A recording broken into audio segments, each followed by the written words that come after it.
Salute, comrades. You're now tuned in to the Unchained Truth, Voices from Behind the Walls. I'm your host, William Thomas McCallum Jr., founder and freedom fighter amplifying the unheard voices from within. This is the truth being unchained for those locked away and silenced behind the walls of injustice. The men and women whose voices have been buried beneath steel, stigma, and silence. This is their battleground for truth. Here, no one is overlooked, and their truths aren't ignored, erased, or rewritten. They're raw, unfiltered, and unapologetically real. Whether they're doing time for past mistakes or enduring the weight of injustice, their stories matter, and they will be heard. This is about human lives where dialogue needs to be sparked, reform needs to be ignited, and liberation needs to be demanded. We have nothing to lose but our chains. We're not begging for sympathy. We're building a movement for change. So stay tuned in, stay locked in. This is the Unchained Truth. Welcome to the revolution. This interview is more than just questions. It's a platform for truth, growth, and humanity. Every story we hear behind these walls is a story the outside world needs to understand. So to our guest today, thank you in advance for being open, honest, and courageous.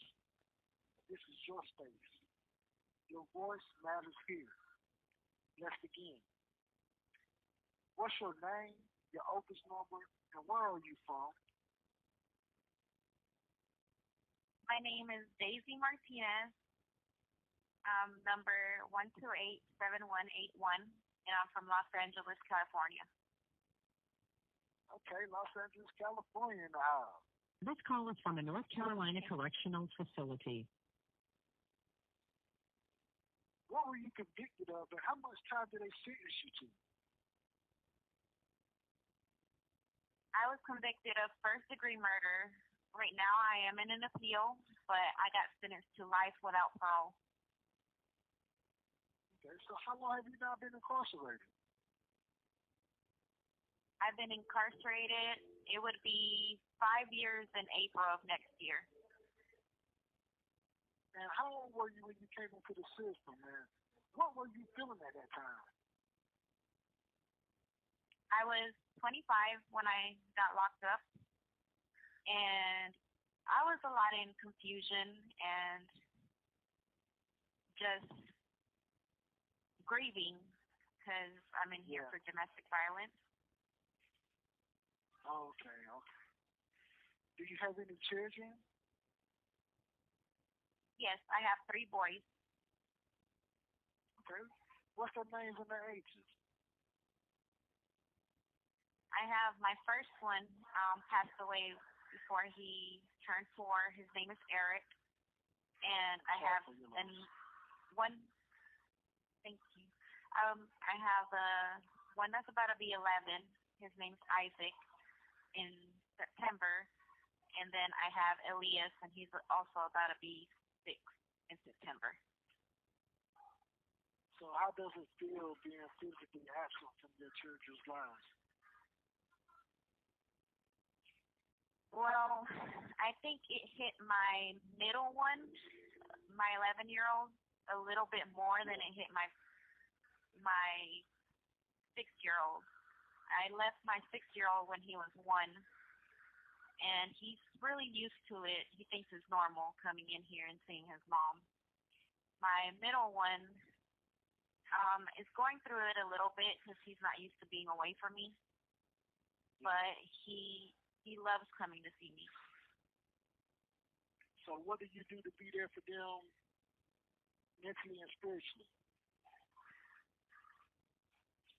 Well, I keep up with them. Like, my 11-year-old has his own phone, so I do call him. He knows how to pick up my phone calls. Yeah. And my little one's with his mom. With my mom. I'm sorry. He's with my mom, and he also knows how to pick up my phone calls, and he picks them up pretty fast.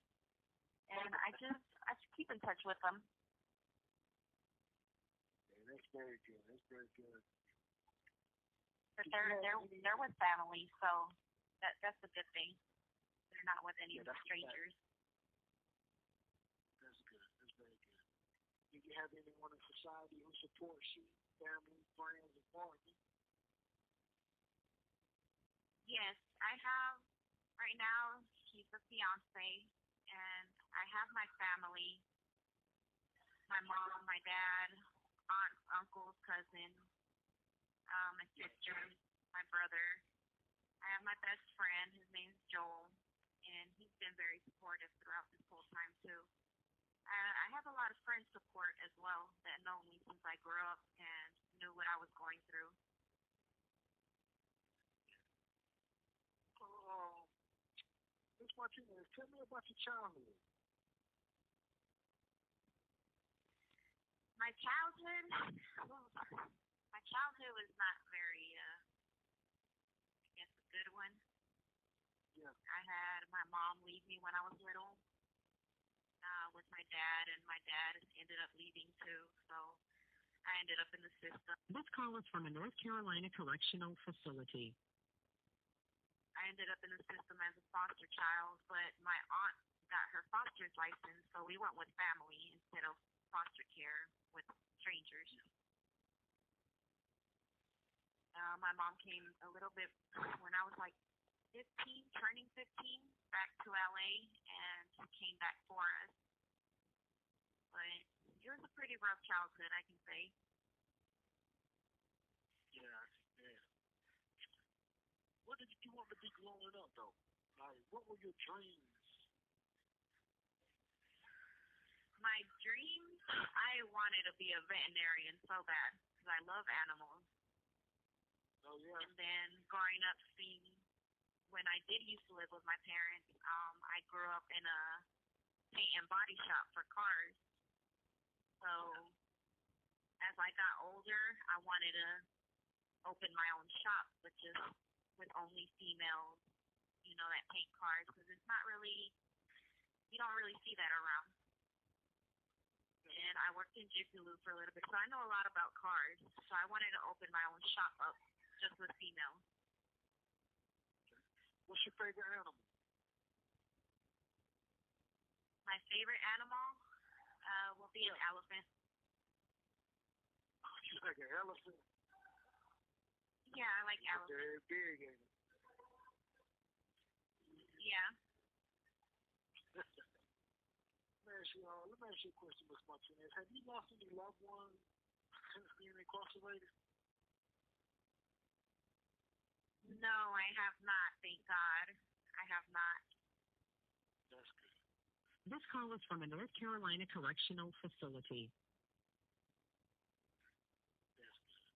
And lo and behold, you can go ahead and get on out of here without having to lose anyone in the family. So you don't have to go through that grief and that trauma of experiencing something like that while being incarcerated. Yeah. Well, I did lose my cousin. It was a little bit when I first came in. I did lose my cousin, and it's the one that we grew up with. So yeah, I did lose a loved one. How did you get that grief? It hit me hard because he was like a brother. It did hit me hard. I remember first coming in, and they told me that he had passed away. Yeah. And then my two other cousins went to be incarcerated too because they seeked out revenge. He was murdered. So it was one thing after another. My cousin passed away, and my two cousins went and went to jail. I think they're still waiting trial right now. But it was hard because I grew up with them. Like I said, my aunt was my foster mom, and they were the ones that I grew up with. Yeah. So, what has your prison experience been like so far? Physically, mentally, and emotionally? I can say some days are harder than others. I can, but I can say that I'm on a little road of redemption right now, and I seek God a lot. So what does an average day on the inside look like for you? An average day is same thing, new day. You just are in the same pod with the same females, trying to support each other, lift each other up. Some days are rougher than others. You know, we do get into arguments. We are females, and yeah. So some days are harder than others, but yeah, it's definitely the same in the male facilities too. You know, we get into it with each other too as well around here. You know, a lot of testosterone around here, so you know how that goes. yes, I'm sure it's worse with females because we can't be in a room together without getting in an argument. Hey, let me ask you this: what stuff do people on the outside will never understand about prison life for you? I do feel like they go through it as well. You know, we're doing time, but they're doing time without us as well. It's a lot painful for my family not seeing me around and them having to raise without me. So I can say that they go through it as well, not just us. Have you witnessed or experienced any injustice, abuse, or unprofessional behavior from staff or administration? Oh yeah, yeah, of course. Yeah, I think some of the officers do abuse their authority. Um, and I mean, we're females and there's males, and some males are just disrespectful and pervertive. So, and right here where I'm at, even if you do a PREA, they go with their own. So they're going to take their off. You have 60 seconds remaining. Yeah, they're going to take their officer's side before they take ours or threaten us before we do a PREA. Yeah, see, that's the bad part about anything. Like when you file a PREA or file a grievance or anything, you have the officers are the ones that's supposed to discipline the one that's the accused, but they don't do that. They take their side, and then they'll find a way You to have punish 30 seconds remaining. They're trying to find a way to punish you for even filing a complaint. Yes, I have experienced that before. Yes, you're right on that. Yeah. Hey, if you will, you please hang on and call right back. The Unchained Truth will continue. I can. Back to the Unchained Truth with Ms. Deysi Martinez. I want to say something to all the listeners out there. She mentioned PREA. PREA is an acronym for Prison Rape Elimination Act. And this was an act that was put in place by the NCDAC to protect prisoners from rape, harassment, or any type of sexual act against them, against their free will. So I wanted to let everybody know that that's what that is. Ms. Martinez, what rights do you think incarcerated people should be fighting for right now? I believe that I'm in here for domestic violence, so I just feel like North Carolina does not have a law for self-defense or women that experience these type of things. So I feel like we should be fighting rights for women like that, or men, you know. But there is a lot of women in here that are in here for self-defense of a domestic violence of a significant other. And it was either a life or death, you or the other person. So I don't believe it's right. I don't. And I do believe that we should at least have a law. This call is from a North Carolina correctional facility.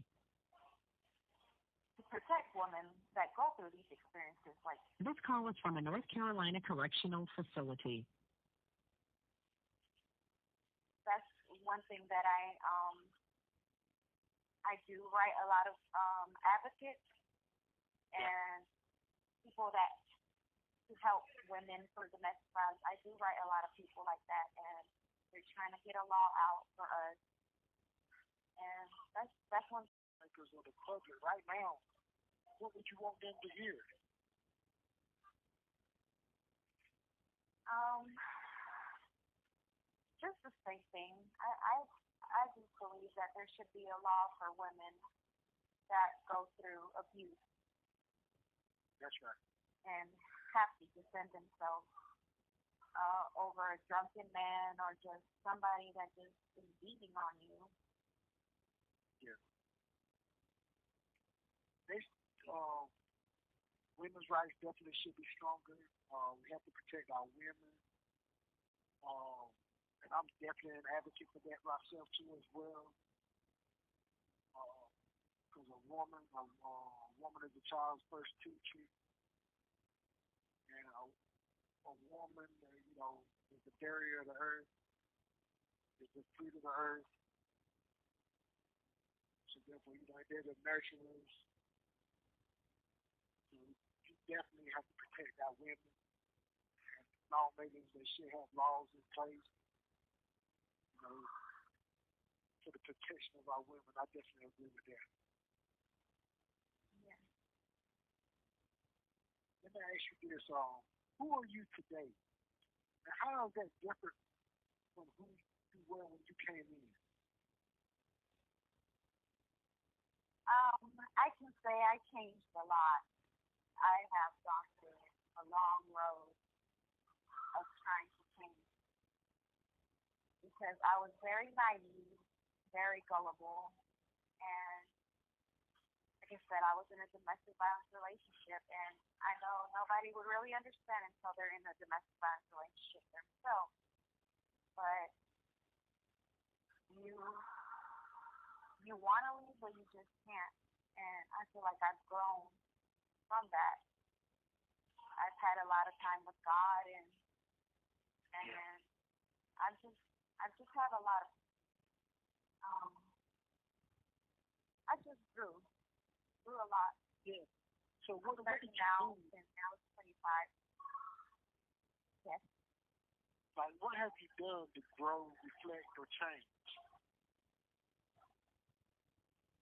Well, I had a long talk with my mother, and then, of course, reading the Bible and just talking to my family and seeing how it was from their eyes.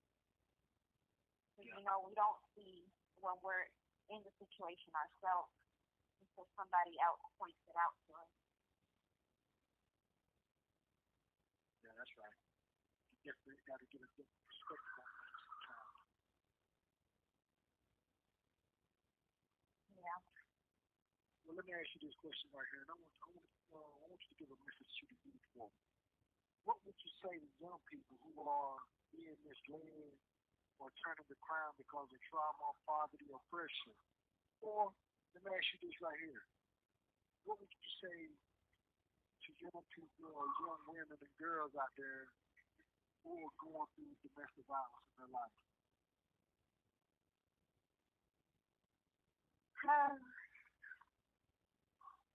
I would say to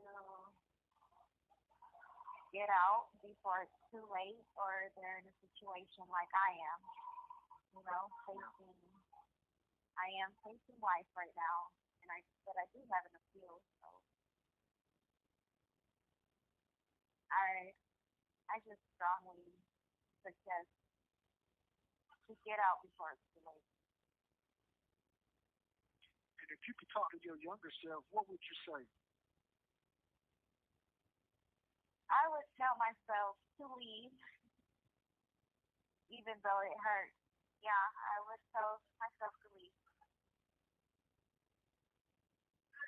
because I do have a lot of regret and a lot of things that I just wish I could take back. Yeah.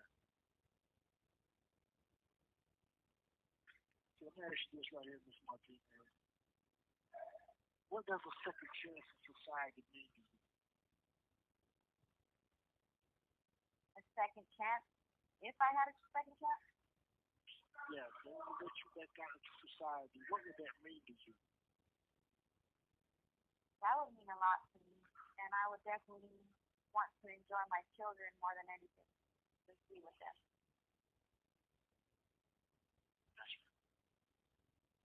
And if you were released tomorrow, what's the first thing you would do? I would probably just want to go with my family to the beach somewhere and relax and enjoy them. This call is from a North Carolina correctional facility. Somewhere where we can spend time together. This call is from a North Carolina correctional facility. And enjoy them because I can say that I took them for granted when I was there.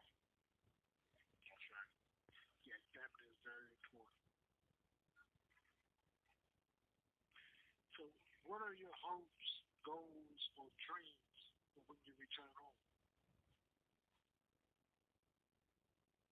Well, I just want to rebuild my life with my children, get a good job, build a nice home, and I haven't thought about it if I want to move away or not, Yeah. but I do just want to rebuild myself. What do you want people to remember about you? People to remember about me just in life. Yeah. Your legacy, who you are as a woman. What do you want them to remember about you? It's Deysi Martinez. No, that's a hard question. What do I want people to remember me by? I mean, just I guess I'm very positive and I have a lot of faith.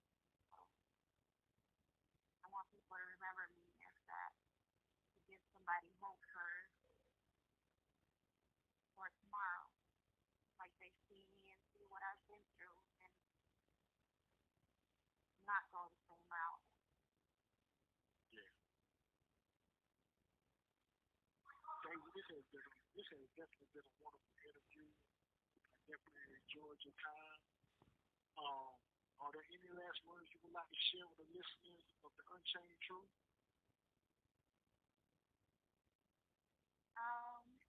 Not that I can think of right now.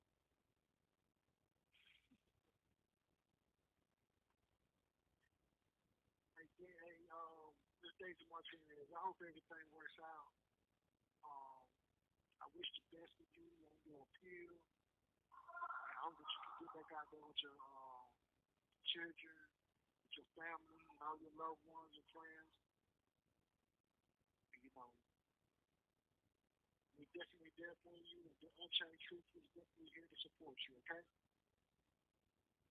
Thank you. I appreciate this so much.